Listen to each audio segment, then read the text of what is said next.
సున్నా వంటి మీ జీవితమును మన్నాతో నింపే మధుర కీర్తన, రోజుకో కీర్తన, చింతలను పోగొట్టే దీవెన. డిసెంబర్ 7 నేటి మన ధ్యాన భాగము 139 కీర్తన 1 నుండి 6 వచనాలు. యెహోవా, నీవు నన్ను పరిశోధించి తెలుసుకొని ఉన్నావు.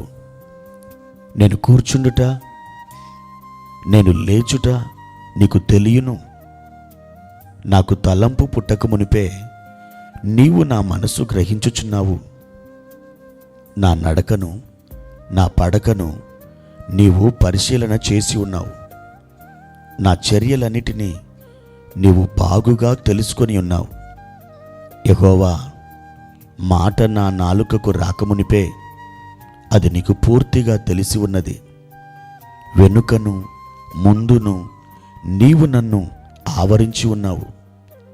నీ చేయి నా మీద ఉంచి ఉన్నావు. ఇట్టి తెలివి నాకు మించినది, అది అగోచరము, అది నాకందదు. ప్రియమైన దేవుని బిడ్డలారా, ఈ ఉదయకాల సమయంలో ప్రభు మీకు తోడయుండి తన కృపా కనికరాల చేత మిమ్మల్ని బలపరిచి ఆదరించునుగాక.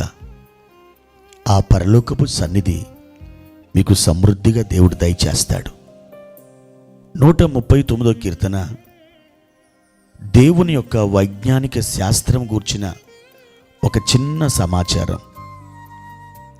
మొదటి 6 వచనాలలో కీర్తనకారుడు దేవునికి సమస్తం తెలుసు, ఆయనను వెర్రివానిగా చేయడానికి ప్రయత్నించవద్దు అని చెబుతున్నాడు. 1వ వచనంలో యెహోవా, నీవు నన్ను పరిశోధించి తెలుసుకొని ఉన్నావు అంటున్నాడు. మొదటి 6 వచనాలలో 13 వ్యక్తిగత సర్వనామములను మనం చూడగలం. దేవునికి మనం వ్యక్తిగతంగా తెలుసు. ఒక గుంపులో ఉన్నప్పుడు మనల్ని కొంతమంది గుర్తుపట్టవచ్చు, కానీ దేవుడు అలా కాదు. ఆయన దృష్టిలో గుంపులు ఉండవు, అంతా వ్యక్తిగతమే. కొన్నిసార్లు మీరు ఒంటరిగా ఉన్నప్పుడు నాకెవరూ లేరు, నన్నెవరు పట్టించుకోరు, నేనొక అనాథను, నేను ఎవరికి చెప్పుకోవాలి నా బాధ, నాకెవరున్నారని మీరు రోధిస్తూ ఉంటారు కదా. అయితే అప్పుడు కూడా దేవుడు మీతో ఉన్నాడు. ఆయన మీ ప్రక్కనే ఉన్నాడు. దేవునికి మీరు అంత సన్నిహితంగా తెలుసు. ఆయనకు మీ ప్రతిచర్య, ఆలోచన ఇదంతా కూడా తెలుసు. నేను కూర్చుండుట, నేను లేచుట నీకు తెలియను.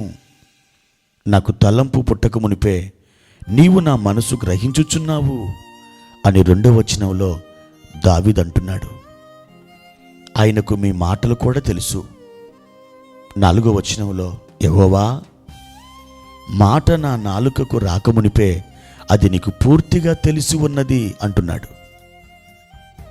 కీర్తనకారుడు ఇంకా ఇలా చెప్తున్నాడు, ఆయన నా వెనక ఉన్నాడు, ఆయన నా ముందు ఉన్నాడు, ఆయన నా ప్రక్కన ఉన్నాడు, ఆయన తన చేయి నా మీద ఉంచి ఉన్నాడు. అవును, దేవుడు సర్వోన్నతుడు, ఆయన బహు ఆశ్చర్యకరుడు. ఈ విషయంలో మన స్పందన ఏమిటి ప్రియులారా? ఒక్కటే, అదేమిటంటే దేవుణ్ణి స్తుతించడం. నా పరలోకపు తండ్రి నన్ను వ్యక్తిగతంగాను సన్నిహితంగాను అర్థం చేసుకున్నాడు. ఆయన చేయి నాపై ఉన్నది గనక నేనెంతో సంతోషిస్తున్నాను. ఇది నాకు భయం కలిగించడం లేదు, అది నాకు ధైర్యాన్ని కలిగిస్తుంది. మనం ఎక్కడ ఉన్నాం, ఏమి చేస్తున్నాం అనే మన సంగతులన్నీ మన పరలోకపు తండ్రికి తెలిసి ఉండడం ఎంత ధైర్యాన్ని ఇస్తుంది. నిజమే, మనం చెడు స్థలంలో ఉండకూడదని, చెడు కార్యం చేయకూడదని కోరుకుంటాం. అయితే దేవుని బిడ్డ, ఆయన చిత్తానుసారంగా మీరు నడుచుకుంటే పరలోకపు తండ్రి నీ పట్ల శ్రద్ధ కలిగి ఉన్నాడని, నీ ప్రతి అవసరత ఆయన తీరుస్తాడని నువ్వు ధైర్యంగా ఈ భూమి మీద అడుగులు వేయవచ్చు. దేవునికి మీ గురించి పూర్తిగా తెలుసు. దేవునికి యథార్థంగా మీరు ప్రార్థించండి. ఆయన ఎదుట నీతియుక్తంగా నడుచుకోండి. మీ గురించి ఆయనకు తెలుసు అనే వాస్తవం మీరు ఎప్పుడు మర్చిపోవద్దు.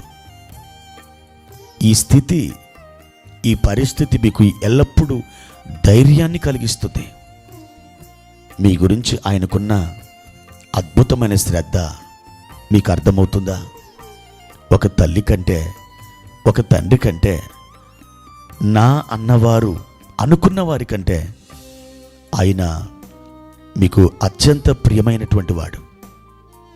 ఆయనతో మీరు నడవండి, ఆయనతో మీరు సహవాసం చేయండి, ఆయనతో మీ యొక్క యాత్ర కొనసాగించనియండి. దేవుడు మీకు తన కృపను, తన యొక్క ప్రేమను మీకు దయచేయునుగాక. ఆమెన్. ప్రార్థన. ప్రియమైన తండ్రి, మీ ఘనమైన నామానికి వందనాలు.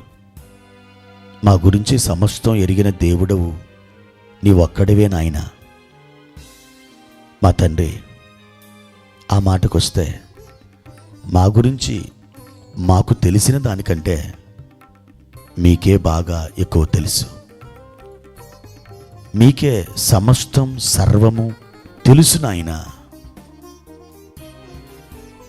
ఇంత గొప్ప దేవుడు మాతో ఉన్నావంటే మాకు ఇది ధైర్యాన్ని, ప్రోత్సాహంను కలిగిస్తుంది నాయన. మా తండ్రి, అన్ని వేళల్లో, అన్ని పరిస్థితులలో, అన్ని సందర్భాలలో మీరు మమ్మల్ని విడనాడలేదు, మమ్మల్ని అంటిపెట్టుకొని ఉన్నారు. మీ మధురమైన సంకల్పం, మీ సన్నిధి మాకు తోడుగా ఉంచి మాలో నెరవేర్చి మమ్మల్ని బలపరుచుచూ ఉన్నారు. మీకు కృతజ్ఞత స్తుతులు చెల్లిస్తున్నాం. ఘనత, మహిమ, ప్రభావాలు మీరే పొందుకొనండి.